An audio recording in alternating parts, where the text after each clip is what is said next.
The sky above the battlefield was red, not bright red, but dark and heavy, like it was tired of watching war. Broken ships burned across the empty land. Metal twisted like paper.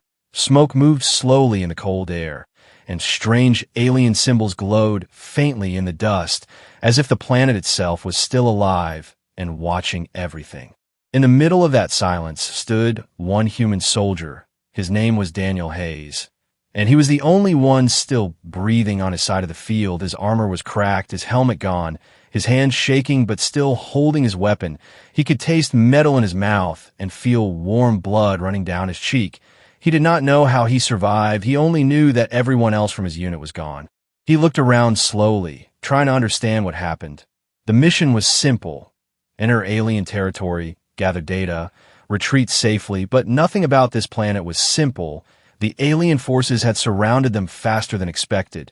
Their technology was silent, their movements sharp and precise. They did not shout during battle. They did not show fear. They moved like one mind. Daniel had fought before, he had seen death before, but this was different. This was not just a fight between armies. This felt like stepping into someone else's world and being reminded that you do not belong there. Then he saw them. Across the smoke, tall figures began to appear, one by one. Alien soldiers walking toward him in a slow circle. Their armor was smooth and dark, their eyes glowing faint blue behind their helmets. Their weapons pointed directly at him. They did not rush. They did not panic. They knew he was alone. Daniel tightened his grip on his rifle. But deep inside, he understood the truth. There was no escape, no backup, no miracle coming from the sky. The human fleet had already retreated. He had seen the ships leave during the last explosion. They thought everyone was dead. He could run. But where would he go? The land was open and empty. He could shoot. But how many could he take before they cut him down? The alien soldiers stopped a few meters away from him, forming a perfect circle. Their leader stepped forward, taller than the rest, armor marked with silver lines. Daniel could not understand their language, but he knew what this moment meant. He straightened his back slowly, refusing to kneel, refusing to show weakness. Even if he was about to die, he would die standing. The alien leader raised his weapon, and the air felt heavier. Time slowed down. Daniel closed his eyes for half a second, not in fear, but in acceptance. Then something unexpected happened. A voice shouted from behind the alien line. A soft voice, but full of urgency. The soldiers hesitated, and before Daniel could understand what was happening, a smaller figure ran between them, pushing past armored warriors without fear. It was an alien girl. Her armor was different, lighter, decorated with gold patterns. Her long silver hair moved behind her as she ran, and her glowing eyes were not cold like the others. They were filled with something else, something that looked almost human. She stopped directly in front of Daniel, so close that he could see small marks on her face, like natural symbols carved into her skin. And then she did something no one expected. She dropped to her knees in front of him. The entire battlefield became silent again. Even the wind seemed to stop. The alien soldiers looked at each other in shock. Some stepped back, some lowered their weapons slightly. Daniel froze, his mind empty, his heart beating hard against his ribs. He did not understand their language, but this moment felt bigger than translation. The alien girl looked up at him, her eyes shining, and in clear but slightly broken human words, she spoke. "Please, let me call you my husband." Daniel's hands went numb. He almost dropped his weapon. He was sure he heard wrong. Maybe he was injured worse than he thought. Maybe this was the last dream before death. But the alien soldiers reacted strongly. Several of them bowed their heads. The leader stepped back quickly, lowering his weapon completely. Whispers spread among them. Their calm formation broken for the first time. Daniel looked down at the girl still kneeling in front of him. Her expression was not romantic, not playful. It was desperate, serious, like someone trying to stop a disaster. He tried to speak, but no words came out. He could not move, could not think. Why him? Why now? What did those words mean in her world? The alien leader suddenly spoke loudly in his own language, his tone sharp but controlled. The soldiers stopped whispering. The girl did not look away from Daniel. She stayed on her knees, waiting, Daniel realized something slowly. The weapons were no longer pointed at him. He was not their enemy anymore. At least, not in this moment. The red sky above seemed darker than before, and Daniel understood that this was not rescue. This was something else, something bigger, something dangerous in a different way. If you want to know what happens next, and how this single sentence changes the fate of 2 species, gently consider subscribing to the channel so you do not miss the rest of this story. Because this was only the beginning, and Daniel had no idea that the words of one alien girl were about to change not only his life, but the future of an entire galaxy. The alien soldiers did not move for several long seconds. The red sky burned quietly above them, and the human stood frozen while the alien girl remained on her knees in front of him, her head slightly lowered, but her eyes locked on his face as if she was waiting for him to breathe wrong, speak wrong, or ruin something fragile that had just formed in the air between them. The tall alien commander stepped forward slowly, his silver-lined armor catching the red light, his weapon now lowered but not fully relaxed. He spoke in a deep, controlled voice, and though Daniel could not understand the words, he understood the tone. This was not a simple conversation. This was law. 2 alien soldiers approached Daniel carefully and removed his weapon without force, not as enemies, but as if following a rule that had suddenly changed. The circle around him opened, no longer a prison, but a boundary of protection. The alien girl finally stood up, her movements graceful but tense. She turned toward the commander and spoke quickly, her voice steady but urgent. The other soldiers reacted again, some lowering their heads fully this time, others stepping back in visible discomfort. Daniel watched carefully, his heart still racing. He realized something important. She had not begged him in weakness. She had invoked something powerful, something ancient. Moments later, a small device was brought forward, a thin floating orb glowing with blue light. The commander held it near Daniel's face, and suddenly a calm mechanical voice spoke in clear English inside his ear. Translation activated. Daniel blinked, shocked. The commander looked directly at him and said in slow, careful English, "You have been claimed under the first bond law." Daniel swallowed. Claimed for what? The alien girl stepped closer and answered softly, "As husband." The word hit him again, heavier this time, because now there was no confusion. The commander continued, "Under our ancient law, if a royal blood female publicly claims a mate before witnesses, that male is protected by honor law. He cannot be harmed, arrested, or executed without council judgment." Daniel stared at the girl. Royal.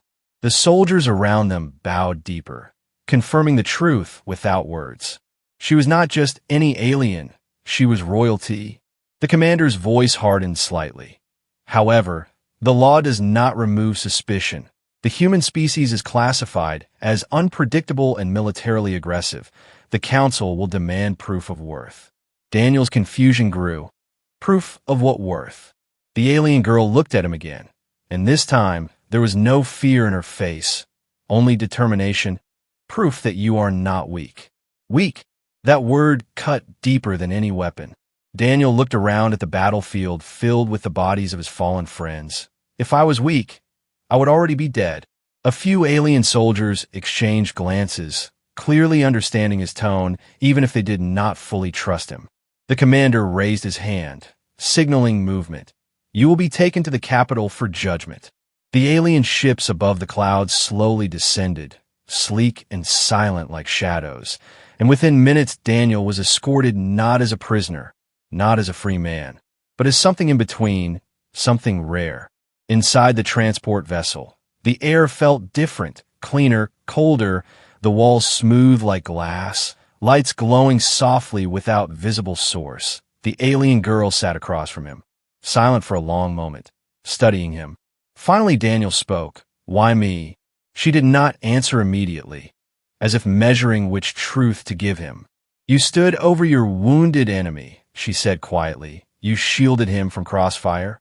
Daniel remembered the moment. An alien soldier had fallen near him, injured and weaponless. Instinct told him to shoot, but something inside refused. He had dragged the alien behind cover instead, buying him seconds before the explosion separated them. "That was war," Daniel said. I do not kill someone who cannot fight back. She nodded slowly. Our kind respects strength above all. Mercy is rare. It is often seen as weakness. So you think I'm strong because I did not shoot. I think you were strong because you could have and chose not to. The ship hummed softly as it pierced through the red clouds. And through the wide, transparent panel, Daniel saw something that took his breath away. A city floating above the planet's surface. Massive towers stretching upward like silver trees. Platforms connected by glowing bridges. Energy fields shimmering around the structures. It was not just advanced. It was beautiful in a cold, precise way. That is your capital, Daniel whispered. Yes, she answered. And now it will decide your fate. He looked at her carefully. If this law protects me, why do I feel like I am walking towards something worse than death? For the first time since the battlefield, her calm expression cracked slightly. Because protection does not mean acceptance, she said softly. Many in the council believe humans are dangerous, emotional, unstable. They think you hide chaos behind bravery. Daniel gave a faint, dry smile. Sometimes we do. The ship began descending toward the heart of the floating city. Alien citizens visible on platforms below, stopping to stare at the human inside the transport field. Whispers spreading even before he stepped foot inside their world. What happens if your council refuses me? Daniel asked quietly. She looked directly into his eyes, and this time there was no royal pride, no strategy, only honest fear. If they declare you unworthy, she said, the first bond law will break, and I will lose my claim. And then, her voice lowered to almost a whisper, then they will kill you properly. The ship doors opened, bright white light flooding inside. Dozens of armored guards waiting in silent formation, and above them high on a circular balcony stood tall figures in darker robes, the council watching before he even stepped out. Daniel took a slow breath, feeling the weight of an entire alien civilization pressing down on his shoulders. The battlefield had been simple, survive or die. This was different. This was politics, law, tradition, pride, and fear all mixed together. And as he walked beside the alien princess into the heart of her people's capital, Daniel realized something deeply unsettling. Saving his life may have been the easiest part. Now he had to prove that a human deserved to stand beside royalty in a world that believed humans were nothing but controlled chaos. And far above in the silent council chamber, unseen eyes were already judging him, waiting for the moment he would break. The capital city felt alive in a way Daniel had never experienced before. Not loud, not chaotic, but watchful. Every surface gleamed with cold silver light. Every tower curved upward like it was reaching for something beyond the sky. And as he walked between two lines of armor guards, he could feel thousands of unseen eyes following him from windows, platforms, and floating screens high above. The alien princess walked beside him without hesitation, her posture straight, her expression calm again, but Daniel could sense tension in the small details, the slight tightening of her jaw, the way her fingers moved once, and then stilled at her side. She had made a decision on that battlefield, and now the entire planet was reacting to it. They entered a massive circular chamber carved from a single piece of dark crystal-like material. The ceiling so high it disappeared into shadow, glowing symbols slowly rotating in the air like silent stars. And in the center of the chamber stood a raised platform surrounded by a thin ring of blue energy. Above that platform sat the council, 7 tall figures dressed in layered robes that shimmered between black and deep violet, their faces partially hidden behind translucent masks, their eyes glowing softly through the material, calm and unreadable. Daniel was guided to the center platform, the energy ring closing behind him with a quiet hum, not trapping him exactly, but reminding him that he was no longer in control of the situation. A mechanical voice echoed through the chamber, clear and cold. Subject: human male, military classification, survivor of ground conflict, claimed under first bond law by royal blood. One of the council members leaned forward slightly, his voice amplified without raising in volume. Human, you stand under protection, But protection is conditional. Daniel looked up without lowering his head. Conditional on what? On proof. Another council member answered. Our kind does not bind blood to weakness. The princess stepped forward immediately. He has already proven survival against our frontline unit. A third council member responded. Survival in chaos is instinct. We test beyond instinct. Daniel felt the energy ring shift, becoming brighter, and panels in the floor opened silently, revealing a tall structure rising from beneath. It looked like a transparent column filled with faint moving light, wires of energy flowing through it like veins. This, the first council member said, is the measure of core. Daniel frowned slightly. What does it measure? Endurance, came the calm reply. Pain tolerance, emotional stability, neural resistance, fear response, decision control under stress. Daniel let out a slow breath. So you want to see if I break? The council member answered without hesitation. Yes. The chamber grew even quieter. If that was possible, even the floating symbols above seemed to slow their movement. The princess turned to Daniel, her voice softer now. Only for him. You do not have to agree. Daniel looked at her for a long second, then back at the council. If I refuse? Refusal signals weakness, the council replied. The claim dissolves.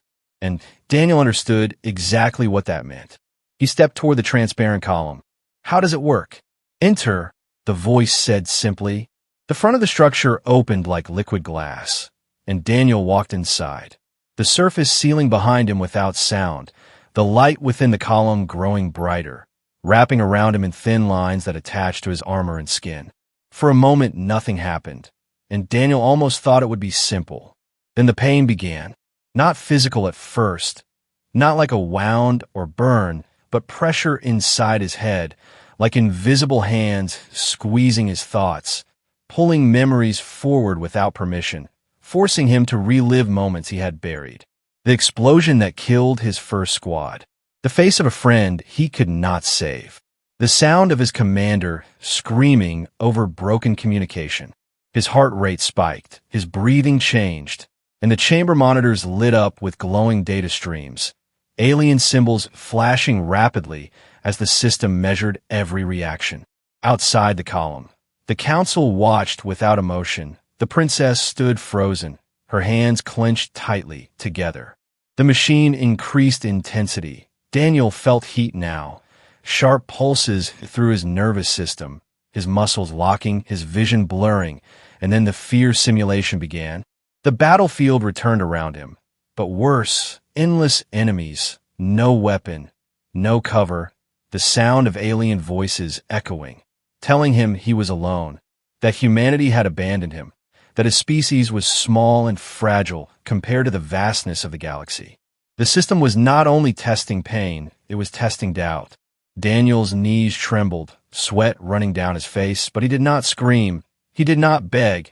He did not close his eyes. Instead, he focused on something simple, one steady breath at a time, one memory of Earth, blue skies, wind moving through trees, the sound of rain against a metal rooftop. The data outside began to shift rapidly. Council members leaning slightly forward for the first time. Stress levels rising beyond predicted range. One observer announced quietly, "Neural collapse, threshold approaching." Another added, "Inside the column." Daniel felt like his bones were breaking under invisible weight, but he remembered something his old instructor once said, "Pain is information, not command." So he refused to obey it. The system increased again, pushing harder, deeper, attempting to force emotional overload. Images of betrayal, loss, isolation, layered one over another. And still he did not scream. His body shook violently now, blood running from his nose, his heartbeat loud in his ears. But his eyes remained open, focused forward, not on the illusions but through them. Suddenly the chamber lights flickered, the data streams spiking beyond stable limits. "System overload warning," a mechanical voice announced. The council exchanged sharp looks. Something unexpected was happening. Inside the column, the human brain patterns did not collapse as predicted. Instead, they stabilized under extreme stress. adapting instead of failing. The energy lines around Daniel began to spark, the column trembling.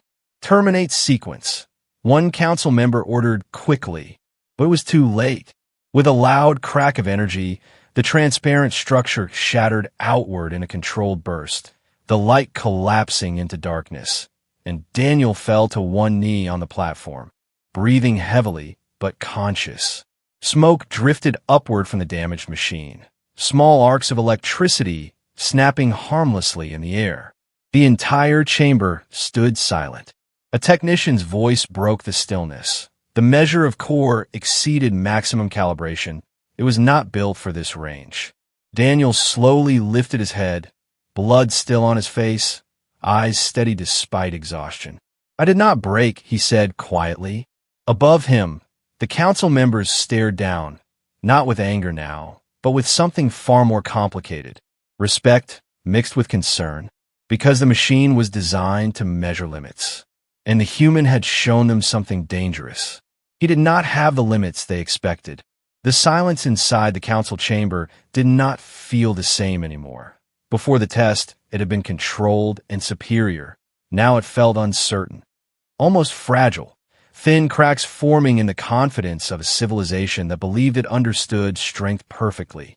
Daniel was escorted out of the chamber for medical stabilization, not as a prisoner and not as an honored guest, but as something the council had not yet decided how to classify. Technicians examined him with floating devices, scanning his injuries, injecting stabilizers into his bloodstream, whispering quietly in their own language as if he might still shatter at any moment. Across the city, rumors moved faster than official announcements. Public screens replayed fragments of the test, the overload warning, the shattered measure of core, the human who did not scream. Some citizens reacted with fear, others with fascination, and some with quiet admiration they did not openly admit. Inside a private royal chamber high above the city, the alien princess stood alone by a wide, transparent wall, watching the planet below, her reflection pale against the dark sky. She had not returned to the council after the test. She had not celebrated. She had not spoken. She was remembering the battlefield hours earlier, the moment she saw him for the first time, not during the explosion, not during the final stand, but earlier when the fighting was still chaotic and scattered. She had been observing the ground conflict through aerial surveillance, studying human tactics, analyzing weaknesses, preparing to recommend strategic adjustments to her father, the High Sovereign. Humans were labeled aggressive and unstable in official records, but she had always questioned that classification. Then she saw him, a human soldier kneeling beside one of her own fallen warriors, an alien who had dropped his weapon and was bleeding heavily. Protocol dictated elimination. Humans were trained to remove threats efficiently, but Daniel did not shoot. Instead, he dragged the injured alien behind cover, shielding him with his own body as energy blasts struck the ground nearby. He risked his position, exposed himself to enemy fire, and for what? For an enemy who would have killed him without hesitation minutes earlier. That moment disturbed her understanding of strength. Her species respected dominance, decisive action, calculated elimination of weakness. But mercy was considered dangerous. Mercy allowed enemies to rise again. Mercy showed emotional interference, and emotion was something her people trained to suppress in favor of logic and survival. Yet the human had acted without hesitation, not because it was logical, but because it was right in his mind. She had replayed that moment again and again, analyzing it like a puzzle, trying to understand whether it was a tactical mistake or something deeper. And then she made a choice that even she did not fully understand at the time. When the battlefield turned and the human unit collapsed under superior force, she felt something unexpected, not pity, not attraction, but urgency. Because if a species capable of mercy could endure like that, then they were not weak, they were unpredictable in a way her people were not prepared for. Back in the royal chamber, the doors opened quietly, and her father entered, tall and imposing, his armor darker than any other, marked with ancient symbols of rule, his presence heavy without needing to speak loudly. "You acted without consulting the council," he said calmly. "Yes," she replied without turning around. You invoked the first bond law before the entire military front. Yes. He stepped closer, standing beside her at the transparent wall. Do you understand what that means? It prevents immediate execution, she said evenly. It also binds your political future to a human male, he added. She finally turned to face him, her eyes steady. Our empire is losing. The statement was direct, almost shocking in its simplicity. Her father did not deny it. Our soldiers follow orders perfectly, she continued. They do not hesitate, they do not question, they do not fear openly, but they also do not adapt emotionally. When their formations break, they collapse entirely. And you believe the human solves this, he asked. I believe humans survive differently, she answered. They carry pain, doubt, and fear with them. But they continue moving forward. They fight not because they are ordered to, but because they decide to. Her father studied her carefully. This is not about admiration. No, she said firmly. This is about survival. She stepped closer to him, lowering her voice. The outer systems are preparing rebellion. Our enemies study our patterns. They know how we respond.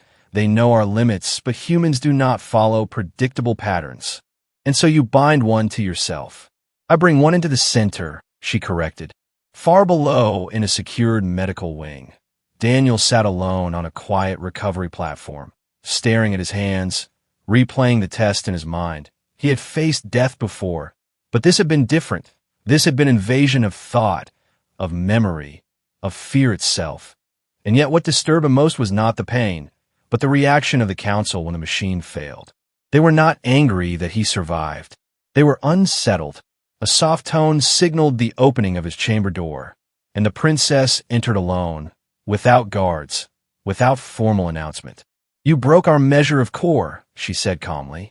Daniel gave a tired half-smile. It tried pretty hard to break me first. She walked closer, studying him not as royalty now, but as an individual. Do you know why I chose you? You needed a legal excuse to stop them from killing me, he replied. That was part of it, she admitted. He looked up at her directly. Then what was the rest? She hesitated only for a second. You did not kill when you could have. Daniel blinked. That is your reason. Yes, she said, and her voice carried no doubt. Power without control destroys itself. My people have power, but we are losing control. He leaned back slightly, studying her as carefully as she had studied him. So this marriage claim is not about tradition. It is about change, she answered. Outside the medical wing, high-ranking generals gathered in private discussion, some furious, some fearful, one voice rising above the others. If humans enter our inner structure, they will not remain contained. They adapt too quickly, another warned. And what if that is exactly what we need? A quieter voice suggested. Inside the chamber, Daniel spoke again. If I refuse.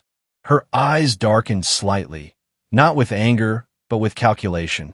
If you refuse, the council regains full authority, she said softly. And those who already fear you will not hesitate a second time. Daniel understood the unspoken truth. This was no longer about saving his life. It was about whether two very different species could risk trusting each other before fear destroyed them both. And somewhere deep inside the royal towers, unseen forces were already moving because not everyone wanted that risk to succeed. The royal palace did not look like a place where danger could hide. Its walls were made of shining crystal alloy, smooth and flawless, reflecting soft silver light in every direction. Long bridges connected floating towers, and streams of glowing energy moved through transparent channels beneath the floors like calm rivers. Everything appeared controlled, balanced, perfect, but perfection often hides fear. Daniel quickly understood that although the first bond law protected him from open execution, it did not protect him from quiet accidents, from silent mistakes, from problems that no one could officially explain. He was given a private chamber within the inner royal sector, not a prison cell and not a guest suite either. Guards were placed outside not to lock him in, but to monitor who came near. The message was clear: he was valuable, but also dangerous. The alien princess visited him openly during daylight hours, speaking with him about human culture, Earth's environment, and military strategy. But at night the palace corridors felt different, colder, quieter, filled with whispers that traveled through hidden communication channels. High above, in a secured war chamber, several senior generals stood around a circular tactical display, their armor darker than standard military units, marked with red insignias of internal security, their voices low but sharp. "The council hesitates," one general said. "They're impressed by the humans' endurance." "Impressed is not trust," another replied. "A weapon that does not break is still a weapon. He has already influenced public opinion." A third added, projecting holographic images of city platforms where citizens gathered in discussion. "Some see him as symbol of resilience." "And symbols shift power," the first general warned. A quiet decision formed among them. No official order, no signed command, only an understanding. If the human's presence destabilized the empire, it must be corrected quietly, without violating law. That night Daniel could not sleep. Something in the air felt wrong. He had learned to trust that instinct long ago, the same instinct that kept him alive on battlefields. He stood near the transparent wall of his chamber, looking down at the endless lights of the floating city, when suddenly the lights flickered just once. A minor fluctuation, barely noticeable. But Daniel noticed. The door behind him opened without announcement, and a palace guard entered, his armor identical to others. Posture perfect, movement smooth. "Security check," the guard said through the translator field, voice calm. Daniel turned slowly. Something about the guard stance felt slightly different, too rigid, too rehearsed. "I thought checks happened during cycle change," Daniel replied casually, stepping away from the wall. "Protocol update," the guard answered, moving closer. Daniel's eyes shifted briefly to the guard's weapon, not standard pulse rifle, smaller, compact, designed for close range. The room temperature dropped suddenly, and Daniel moved instinctively, stepping to the side just as the guard's weapon discharged silently. A narrow beam of concentrated energy slicing through the space where his head had been seconds earlier. The beam struck the crystal wall, leaving no visible mark, perfectly designed to erase biological targets without environmental damage. The assassin lunged forward, abandoning the firearm and drawing a short blade of vibrating light. Fast, precise, trained for one purpose.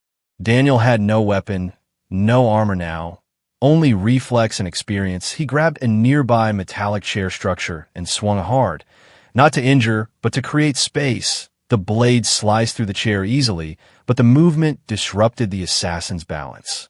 They collided against the chamber wall, Daniel catching the attacker's wrist with both hands, forcing it upward, the blade humming inches from his face. "You break law," Daniel growled through clenched teeth. "No law broken if no witness," the assassin responded coldly. Before the blade could adjust, the chamber doors exploded inward, palace guards rushing inside, weapons raised. The assassin reacted instantly, twisting free and attempting to flee through the balcony exit. But a second energy blast struck him midair, disabling his armor and sending him crashing hard onto the chamber floor, alive but immobilized. The alien princess stood at the doorway, her weapon still glowing faintly from discharge, her expression not shocked, but furious. "Remove him," she ordered sharply. The guards obeyed without hesitation, dragging the restrained assassin away, the door sealing behind them. Daniel exhaled slowly, adrenaline still running through him. "Friendly palace," he muttered. She walked toward him quickly, scanning him for injuries. "Are you harmed?" "Only my trust," he answered dryly. Her jaw tightened. This was not random. "I assumed," Daniel replied, stepping back slightly. "You said protection does not mean acceptance." She looked at him carefully, measuring his reaction, expecting anger, fear, or demand, but he showed none of it, only awareness. "You should request isolation," she said. "It will be safer." Daniel shook his head immediately. "If I hide, they win." "This is not pride," she warned. "It is strategy," he corrected calmly. "An attack inside your palace proves they are afraid. Fear inside leadership spreads faster than war outside." She studied him in silence for a moment, realizing he was not reacting like a victim. He was analyzing like a commander. By morning, the palace incident had been classified as security breach, publicly described as malfunctioning guard unit. But whispers spread anyway. Citizens spoke about the human surviving assassination inside the royal sector. Some saw it as proof of his threat, others as proof of his resilience. Inside the council chamber, tensions rose sharply. Accusations moved between generals and political leaders, and for the first time the topic was no longer whether the human was weak. The topic was whether he was becoming necessary. Late that evening, Daniel stood on one of the high observation bridges overlooking the city, the alien princess joining him quietly. "They will try again," he said without turning. "Yes," she replied honestly. He looked at her then. "Do you regret choosing me?" She held his gaze steadily. "No. Even if it causes division." "Division already exists," she answered softly. "You only made it visible." Far below, patrol units increased, security patterns shifted, and in darker sections of the palace complex, shadows moved carefully, adjusting plans. Because the first attempt had failed, and now the hunt inside the palace had truly begun. The palace felt different after the assassination attempt. Not louder, not visibly damaged, but tense in a way that could not be repaired with polished metal and controlled light. Security drones moved more frequently through the corridors. Guards stood in tighter formations, and conversations stopped completely when Daniel entered a room. He was no longer just a foreign soldier under protection. He had become a center of gravity, pulling fear and hope toward himself at the same time. Late one cycle, long after the public lights of the capital dimmed into soft twilight mode, the alien princess requested a private meeting in one of the highest observation towers, a place where the entire floating city could be seen from every angle, where the stars above looked close enough to touch.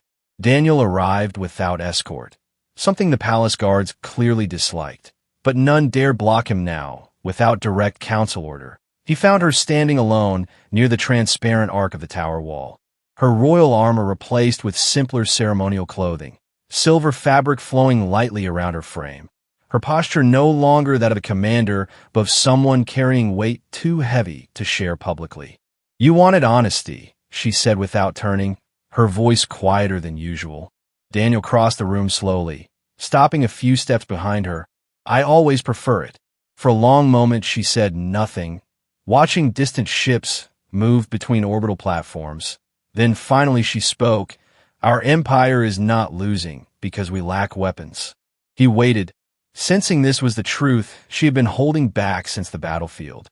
"We are losing because we do not understand fear," she continued. "We suppress it, deny it, design our training to remove it completely. But fear is information. Humans understand that.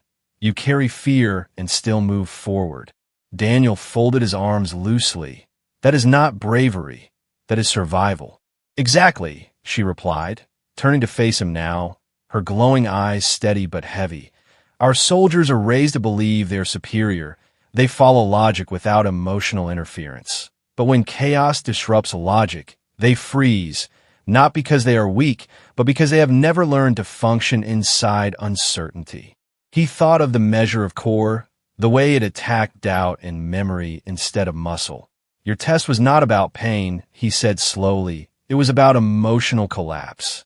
She nodded once. "We assumed humans collapse faster because you feel more, and you were wrong." "Yes," she admitted openly. That single word carried more weight than any political speech. Daniel stepped closer to the transparent wall, looking down at the massive city beneath them. "So this marriage claim," he said carefully, "was never about tradition or protection." She inhaled slowly, as if preparing to say something that could not be taken back. "It was about survival strategy," she said. "The first bond law forces integration at the highest level. It makes you untouchable without public justification. It places you inside our political structure where influence cannot be easily removed." Daniel's jaw tightened slightly. "You used me. I involved you," she corrected softly, though she did not deny the accusation. "For what exactly?" "To force my people to confront what they fear," she answered. If a human stands beside royalty and does not break, then the narrative of human weakness collapses. And if that narrative collapses, reform becomes possible. Daniel turned to face her fully, his expression serious but not angry. And if reform fails? Her voice lowered almost to a whisper. Then our empire falls within 2 generations.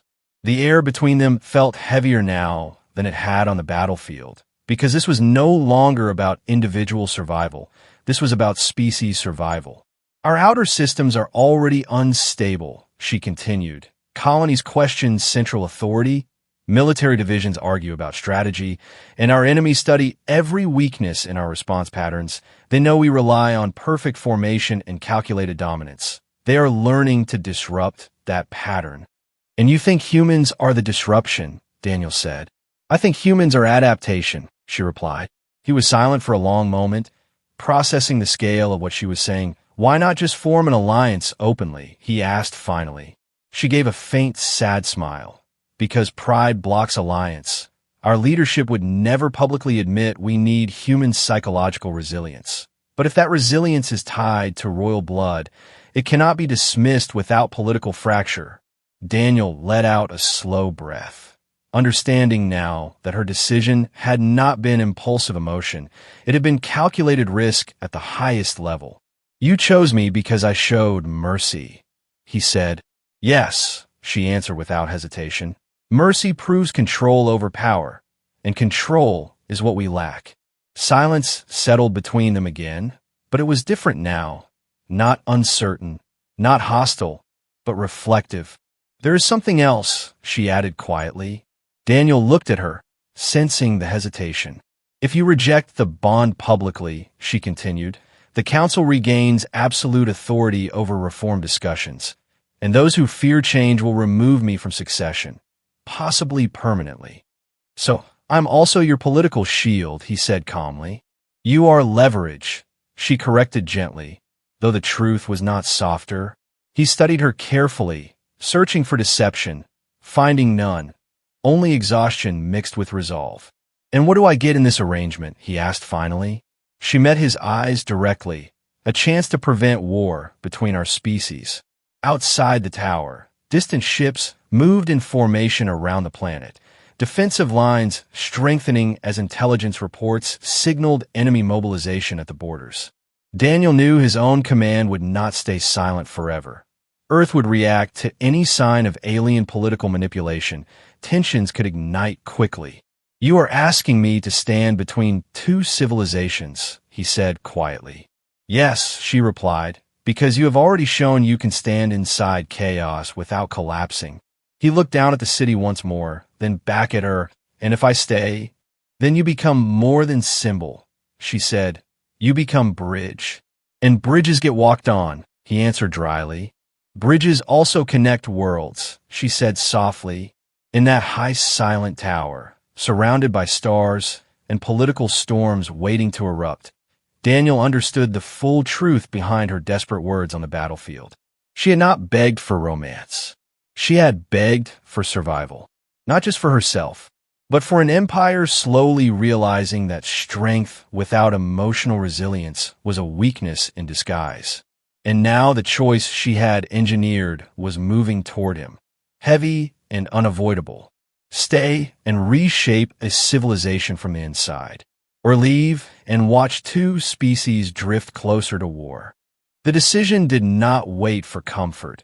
It did not allow Daniel time to sit quietly and measure every possible future, because before he could answer the princess in that silent tower, alarms began to echo through the capital, low at first, then rising into sharp pulses that vibrated through the crystal walls. The stars outside shifted as distant flashes appeared along the orbital defense line, bright streaks cutting across darkness, impact bursts lighting up the edge of the planet's atmosphere. They are early, the princess said under her breath, her calm voice tightening for the first time. A tactical projection activated automatically in the center of the tower, red markers spreading across the outer defensive grid, enemy vessels emerging from hyperspace in tight formations, precise and aggressive, targeting communication hubs first. Daniel stepped closer to the projection, his battlefield instincts returning instantly. "They're not testing you," he said quickly. "They're committing fully. Our border fleets are responding," she replied. But even she could see the pattern forming. The enemy was not attacking the strongest fleets. They were striking supply corridors and command relays, forcing confusion before engagement. Inside the palace, council members were already arguing through secure channels, their voices overlapping in calculated debate. Some demanded full defensive posture. Others insisted on retreating to inner systems to preserve core strength. "They will pull back," Daniel said quietly, watching the shifting formations. The princess looked at him sharply. "Our doctrine prioritizes preservation of command." "Exactly," he replied. "And your enemy knows it." The projection updated again. Several alien warships breaking formation prematurely, responding to false signals planted by enemy decoys. "They are splitting you apart," Daniel continued. "Your fleets move like one perfect blade, but if that blade fractures, each piece becomes isolated." The princess turned fully toward him now, not as royalty, but as someone searching for alternative. "What would humans do?" she asked directly. Daniel did not hesitate. "We do not protect command first. We protect momentum."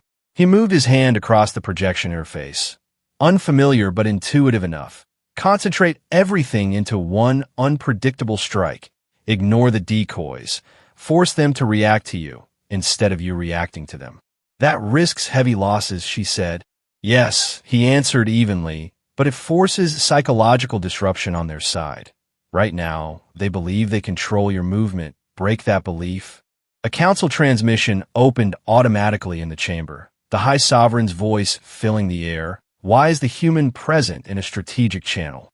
"Because he sees what we do not," the princess answered firmly before Daniel could speak. Silence followed, tense and dangerous. The projection updated again, another relay station falling, outer colonies beginning to lose contact. "If we retreat now," Daniel said, voice steady, "you confirm every assumption they have about your fear of disorder. And if we follow your strategy and fail," one council member demanded through the channel. "Then you fail attempting adaptation," Daniel replied calmly, not clinging to a pattern that is already being exploited. There was no arrogance in his tone, only clarity. For a long second that felt longer than a battlefield, the High Sovereign said nothing. Then, "Princess, do you support this proposal?" She did not look at Daniel when she answered, her eyes fixed on the projection of the spreading attack. "Yes." The word was simple, but it shifted the direction of an empire. Orders were transmitted rapidly. Fleets recalled from scattered defensive positions, centralizing into a single concentrated force, abandoning predictable response lines, warships accelerating directly toward the densest enemy cluster instead of protecting remaining supply routes. Across space, alien commanders hesitated for the first time as their predictive models began to fail. Their simulations had not accounted for reckless forward aggression from a civilization known for rigid formation. The first unified strike hit like a star collapsing, alien capital ships punching through enemy lines with focused intensity, smaller craft diving unpredictably between formations, communication chatter chaotic but driven by a single directive: push forward. In the palace tower, Daniel watched the battle unfold in bursts of light and shadow, ships exploding, shields collapsing, but the enemy formation breaking faster than expected. "They are adjusting," the princess said. "They are doubting," Daniel corrected softly. Moments later, enemy vessels began to retreat in scattered vectors instead of coordinated withdrawal, their attack wave dissolving into survival escape patterns. The tactical display shifted from red dominance to balanced, then to green stability along the orbital line. A long silence followed inside the tower as the reality settled in. They had not only survived, they had reverse momentum. Council transmissions returned, this time without argument, without accusation, only formal acknowledgement of strategic success. The High Sovereign's voice returned once more, quieter now. The human's recommendation altered battle outcome probability by 40%. It was not praise, but in alien culture it was something close to it. The princess turned slowly toward Daniel. Her expression no longer guarded, no longer political, only honest. You changed the direction of this war. Daniel exhaled slowly, tension leaving his shoulders for the first time since the alarms began. Your people changed it, he replied. They just needed permission to act differently. Below them, the city lights brightened again. Citizens watching public updates as the enemy retreated beyond sensor range. Whispers spreading not of fear now, but of something new. Possibility. The princess stepped closer to him, the chaos of battle fading into distant hum. On the battlefield, she said softly, I asked you to let me call you my husband. Daniel looked at her steadily, remembering the red sky, the circle of soldiers, the desperation in her eyes. I remember, he said. I ask again, she continued, voice no longer desperate, but resolute. Not for protection, not for leverage, but for partnership. He studied her for a long moment, weighing everything that had happened, the test, the hunt, the political truth, the war above their world. This will not be symbolic, he said finally. If I stay, humans and your people stand equal. No hidden hierarchy, no manipulation. She did not hesitate this time. Equal, she agreed. Outside the tower, ships returned to stable orbit, debris drifting silently where battle had burned moments before. Daniel extended his hand slowly, not as a soldier surrendering, not as a prisoner accepting fate, but as a man choosing responsibility larger than himself. She placed her hand in his, her grip firm. In that simple gesture, something shifted across two civilizations. Not conquest, not surrender, but connection, and far beyond the planet's atmosphere, where enemy fleets retreated into darkness. New calculations were already forming, because the galaxy had just learned something dangerous. Humans were not weak. They adapted, they endured, and when given a choice between fear and partnership, they chose to stand beside those willing to change.